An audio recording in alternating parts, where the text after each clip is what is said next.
Spoiler alert.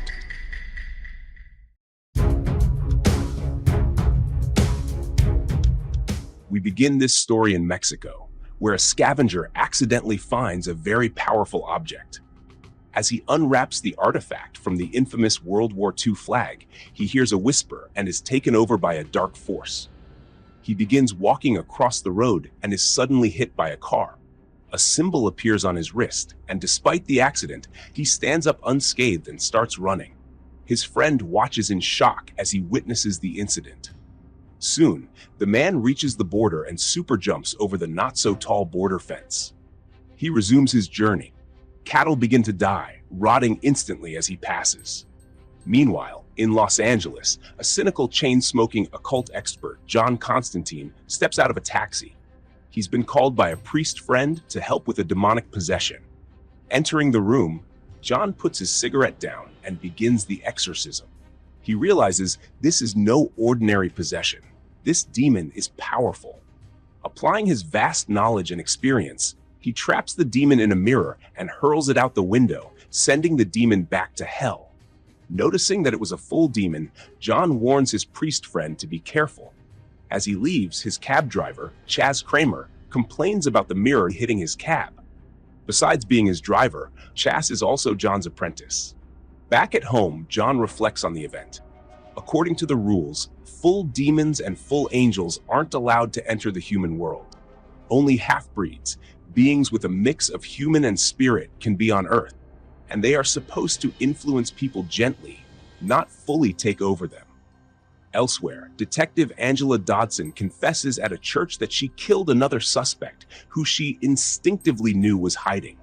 This isn't the first time she pulled the trigger instinctively. She's been suppressing her psychic ability since childhood, but it still lingers.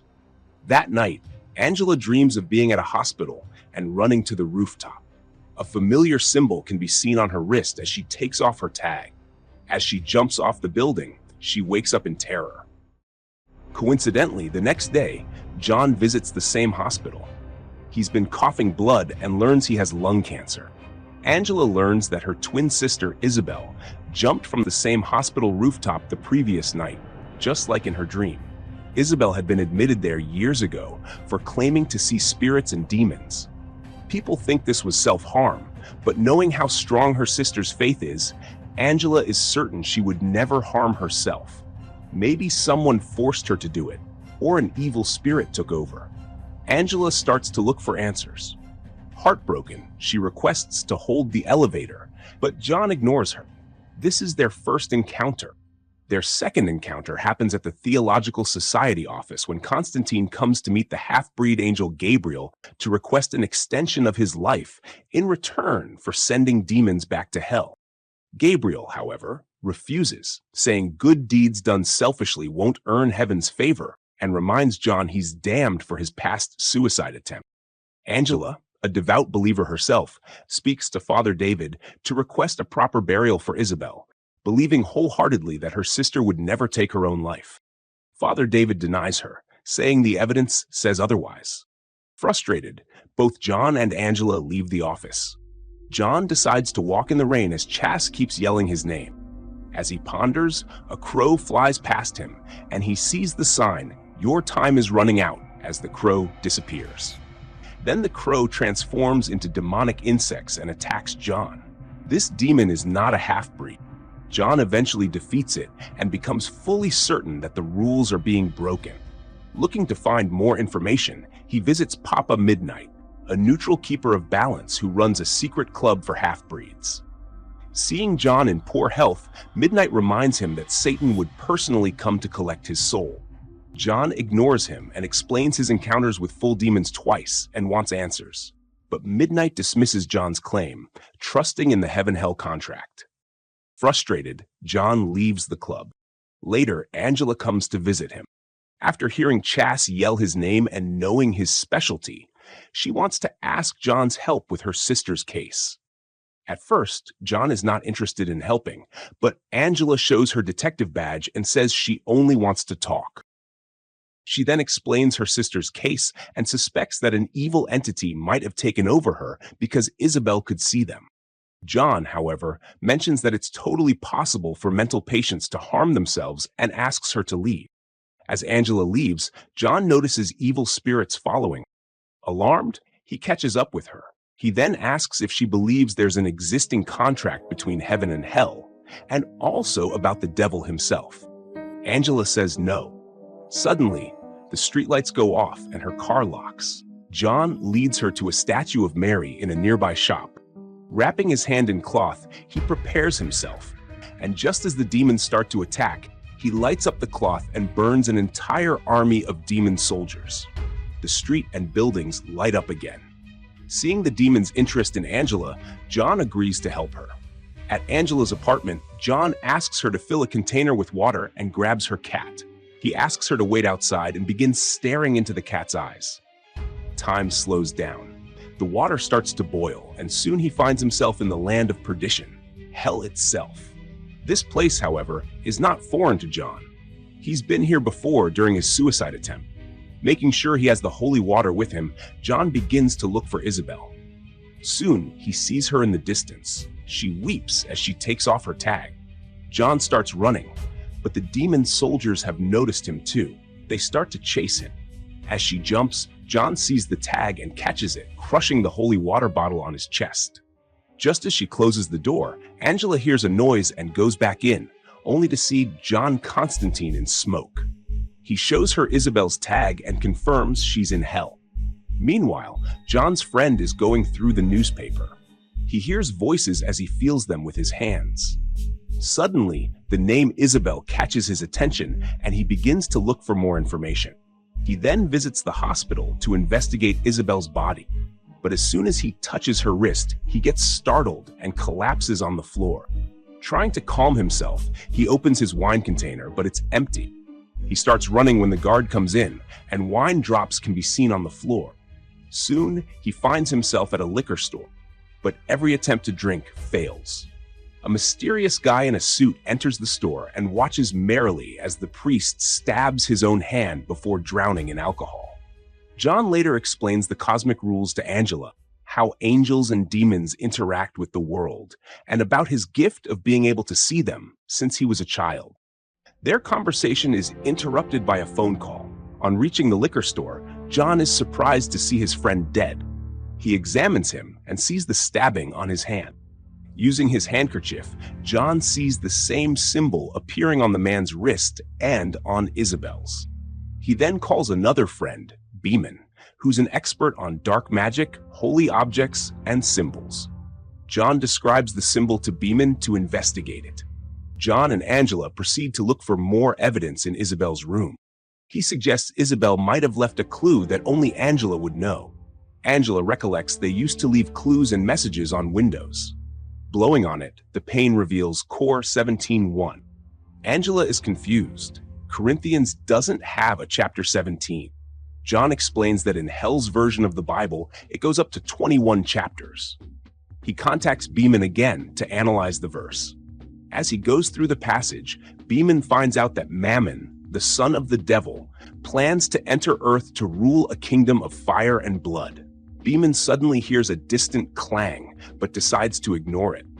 Beeman discovers that Mammon requires 3 things: a powerful psychic to possess, divine assistance, and before he can say the third thing, the call gets disconnected.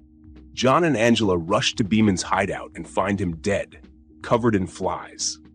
Still at the hideout, Angela tells John that she used to have strong psychic abilities too, but unlike her sister, she suppressed them. She asks John to help her regain them to fight the demons and avenge her sister. But after losing 2 close friends, John tells her to go home. Denial is a better idea, he says. Angela insists. She lied to everyone, pretending she didn't see what Isabel did, and feels guilty for abandoning her. She tells John she would trade places if she could. John warns her doing this means there is no turning back. Meanwhile, the spear-wielding man attacks a stranger and steals his car. John tells Angela to submerge herself in water. As she loses breath, he doesn't let her up until the bathtub breaks. The near-death experience reawakens her psychic powers. She now understands why she could locate and shoot criminals without seeing them. Suddenly, Angela rushes to Beeman's place and finds a coin. John recognizes it. It belongs to the mysterious man in the suit, Balthazar. John prepares to confront him. When they reach Balthazar's place, John gives Angela a protective necklace and tells her to stay in the car. John starts kicking Balthazar's bottom and asks him what Mammon needs to enter Earth. When he resists, John threatens to send him to heaven, where the angels will swat him like flies. Terrified, Balthazar finally reveals that Mammon needs the Spear of Destiny as well. Concerned, Angela decides to follow John, leaving her suit behind and unfortunately her protection necklace with it. As John prepares to leave, Angela enters the room. Balthazar laughs and tells him that his work here is done because she's here now. John then shoots him. As soon as they leave, a dubious figure appears. Balthazar begs to be resurrected but is ignored. He screams as he disintegrates. While John and Angela discuss the Spear of Destiny, a strong force suddenly pulls her away. John tries to keep up, but reaches the end of the building. John revisits Papa Midnight and forcefully tells him that the Heaven and Hell contract has truly been breached, and there's no point being neutral anymore. Papa Midnight is now very frustrated with him, but upon hearing about the deaths of his friends, who were John's friends too, he finally listens. John explains everything and asks to use the chair. John sits on the chair, removes his shoes, and Midnight pours water on the floor. He then zaps him straight to hell. John sees the Spear of Destiny carried by a man, and he's on his way to the city. He sees the hospital being guarded by demon-possessed people. John then yells Midnight's name to pull him back to Earth. With Chas's help, they begin preparing holy bullets.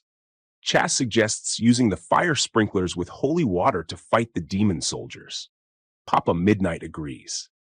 As John and Chas infiltrate the building, the man with the spear is already there and attacks Angela.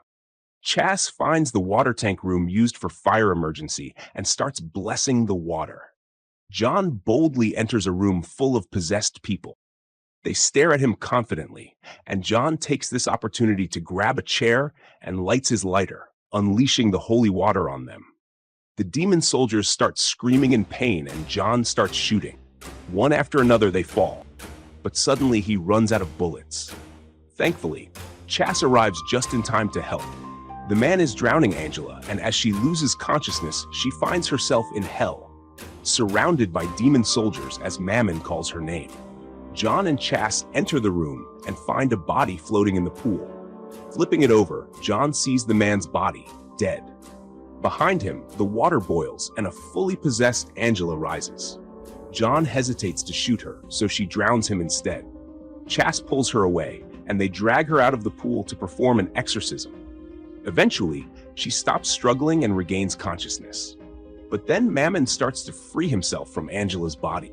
She screams in pain, begging John for help. They continue chanting until she passes out. As they relax, a strong force suddenly pulls Chas away and slams him to the ceiling several times. John rushes to him, but Chas is mortally wounded. He stops breathing. Furious and desperate, John chants a powerful spell to summon the one behind it all. Gabriel appears, pinning him down, the divine assistant aiding Mammon.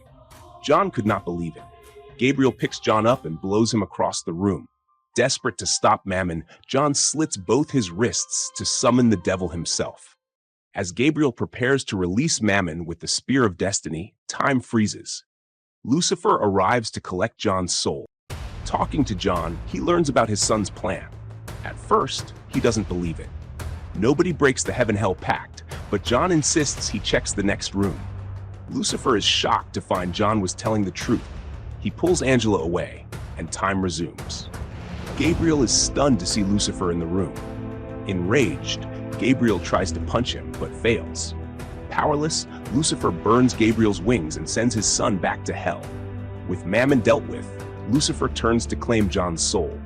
But John wants something in return for stopping Mammon's plan. Suggesting Isabel's soul for his, Lucifer agrees, eager to finally take John with him.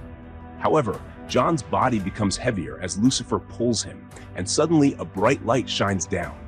John begins to ascend toward heaven. Lucifer realizes John's sacrifice has earned him salvation. Enraged, Lucifer grabs him and says he must live. He heals John's wounds and cures his lung cancer, giving him another chance to prove himself. When John regains consciousness, he feels healthier. Checking on Angela, he's relieved to see her safe and back to her own cell. She thanks John. Gabriel, however, is badly injured and taunts John to get his revenge for his friend's death. But John, now changed and reborn, punches Gabriel to show what pain feels like as a human. Later that night, John gives Angela the Spear of Destiny and tells her to hide it where no one, not even him, can find it. Those are the rules, he says. Angela thanks him and hopes to see him again before she leaves. I hope you enjoyed this short recap. Please leave a like if you did. Until we meet again.